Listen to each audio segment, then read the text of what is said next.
आज हम आपके सम्मुख 25 प्रश्नों की एक श्रृंखला लेकर उपस्थित हुए हैं, जिसमें कई महत्वपूर्ण प्रश्न हैं, जो परीक्षा की दृष्टि से महत्वपूर्ण हैं। आपका ज़्यादा समय न लेते हुए शुरू करते हैं आज के प्रश्नोत्तर। पहला हमारा प्रश्न है, भारतीय प्रागैतिहासिक चित्रकला इनमें से कहाँ प्राप्त हुई? विकल्प हैं आगरा, मध्य प्रदेश, दिल्ली, हिमाचल प्रदेश।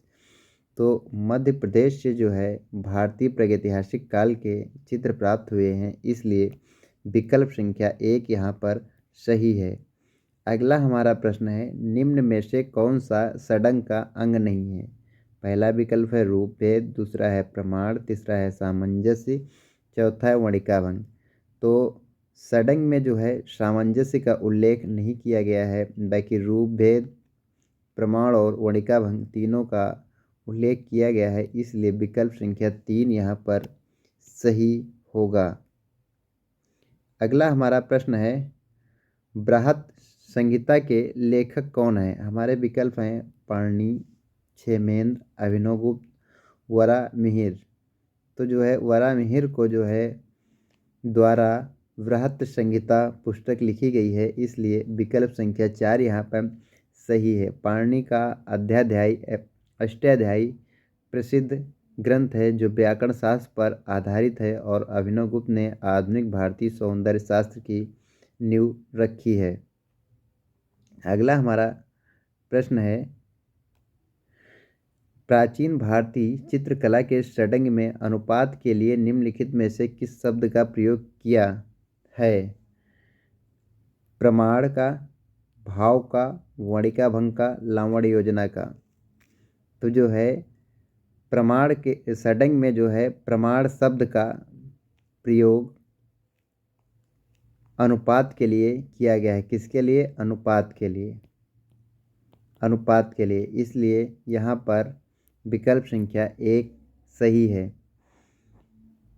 अगला हमारा प्रश्न है, चित्र सूत्र ग्रंथ को किसने लिखा? हमारे विकल्प हैं नग्नजित, मार्कंडेय मुनि, बाणभट्ट, सोमेश्वर। तो जो चित्र सूत्र है वह मार्कंडेय मुनि द्वारा लिखा गया है, इसलिए विकल्प संख्या यहाँ पर 2 सही है। अगला हमारा प्रश्न है, नाट्यशास्त्र में कितने प्रकार के रसों का उल्लेख किया गया है?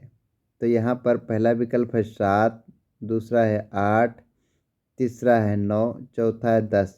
तो नाट्यशास्त्र में 8 प्रकार के रसों का प्रयोग किया गया बताया गया है, इसलिए उल्लेख किया गया है, इसलिए विकल्प संख्या यहाँ पर 2 सही है। और 9वां रस जो है 9 नंबर का, वो शांत रस माना जाता है। कौन सा रस अगर पूछा जाए 9वां रस है, तो शांत रस को 9वां रस के रूप में माना जाता है। वैसे 8 रस नाट्यशास्त्र में बताए गए हैं।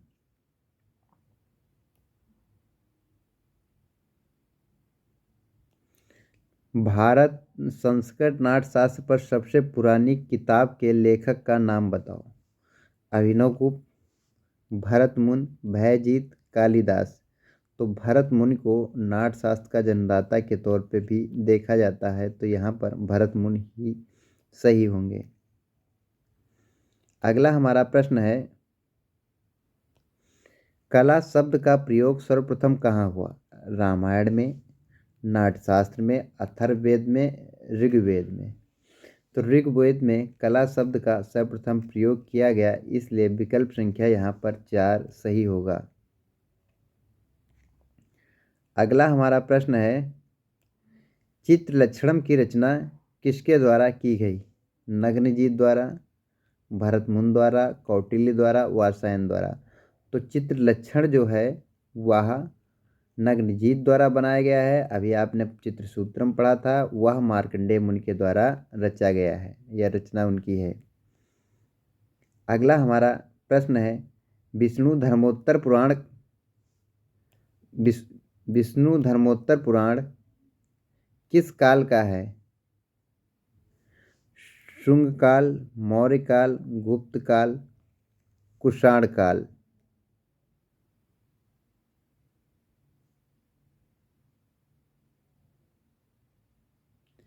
तो ये जो है गुप्त काल का ग्रंथ रहा है, इसलिए विकल्प संख्या यहाँ पर 3 सही होगी। अगला हमारा प्रश्न है, चौराहे पर चित्र किस चित्रकार के द्वारा बनाया गया है? हलदर, नंदलाल बोस, चुगताई, डीपी राय, चौधरी।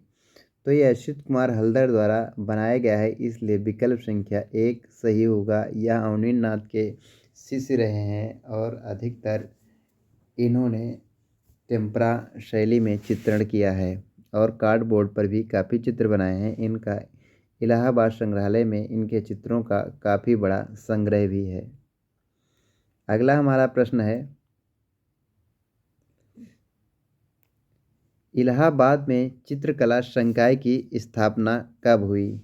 1867, 1992, 1942, 1951, 1904। तो इलाहाबाद विश्वविद्यालय में चित्रकला की शिक्षा का प्रारंभ 1942 से हुआ था। अवनीन्द्रनाथ के एक प्रसिद्ध शिष्य से क्षितिनाथ मंजूमदार। यह बंगाल शैली के एक ऐसे कलाकार हैं जो आजीवन वास शैली में ही काम करते रहे। इन्होंने ही इलाहाबाद विश्वविद्यालय में कलाओं की शिक्षा करनी प्रारंभ की थी। अगला हमारा प्रश्न है, गंगा अवतरण का माध्यम है। हमारे पास हैं विकल्प हैं वास, टेम्परा, तेल, भित्ति चित्र।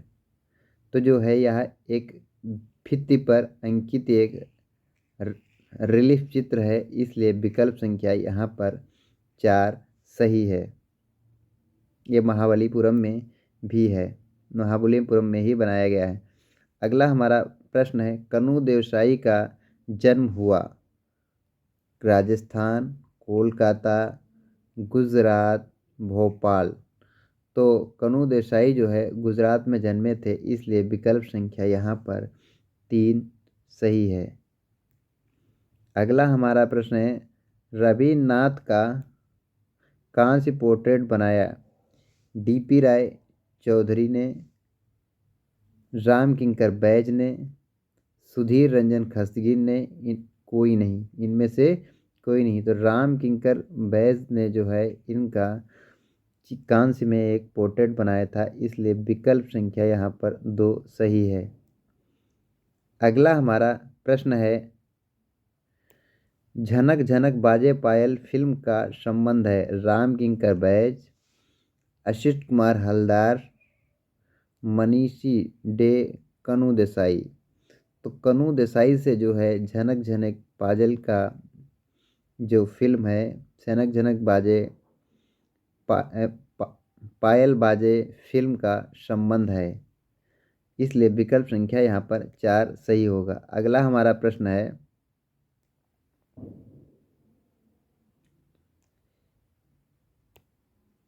किसकी चित्रशाला बौद्ध विहार जैसी प्रतीत होती है?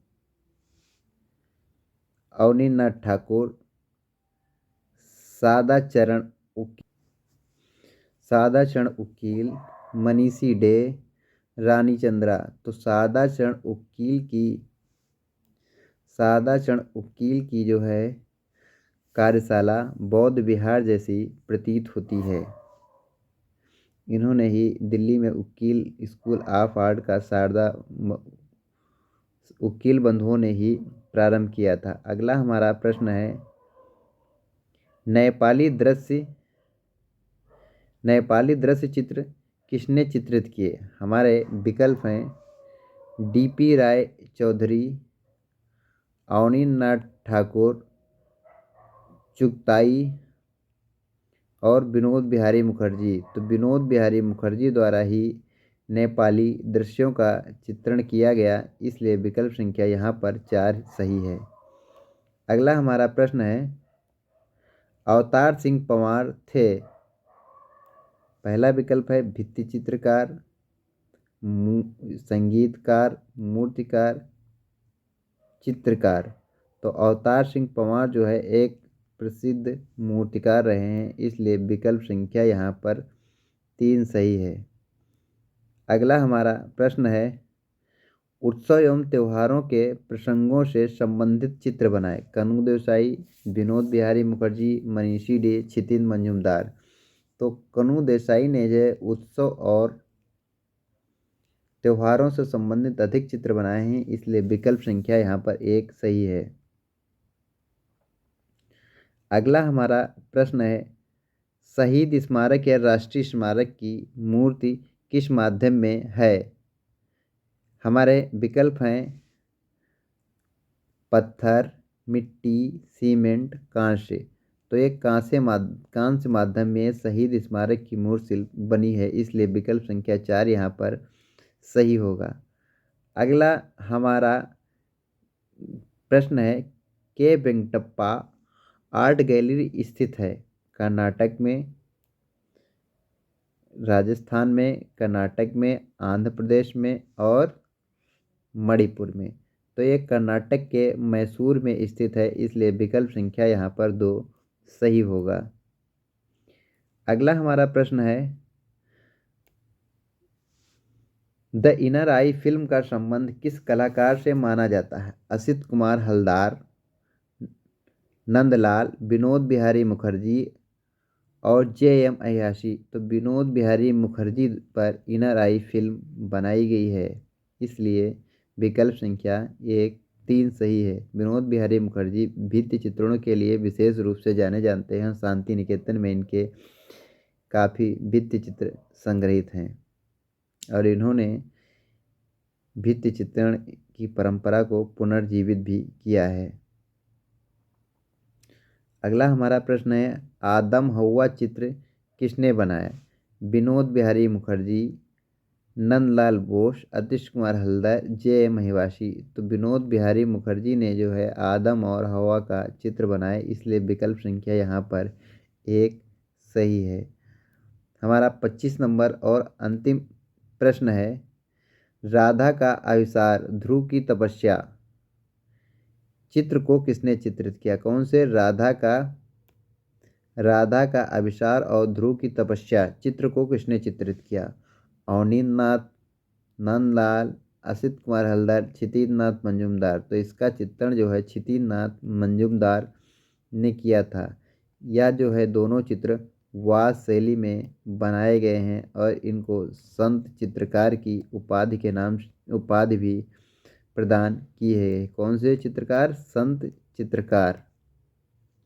आशा करते हैं यह जानकारी आपको अच्छी लगी होगी, तो वीडियो को शेयर करें, अधिक से अधिक शेयर करें, लाइक करें, कमेंट करें और चैनल को सब्सक्राइब करें। प्रश्नों के उत्तर तैयार करते समय काफ़ी सावधानी बरती गई है, फिर भी अगर कोई त्रुटि हो तो हमें कमेंट करके अवश्य बताएं। धन्यवाद।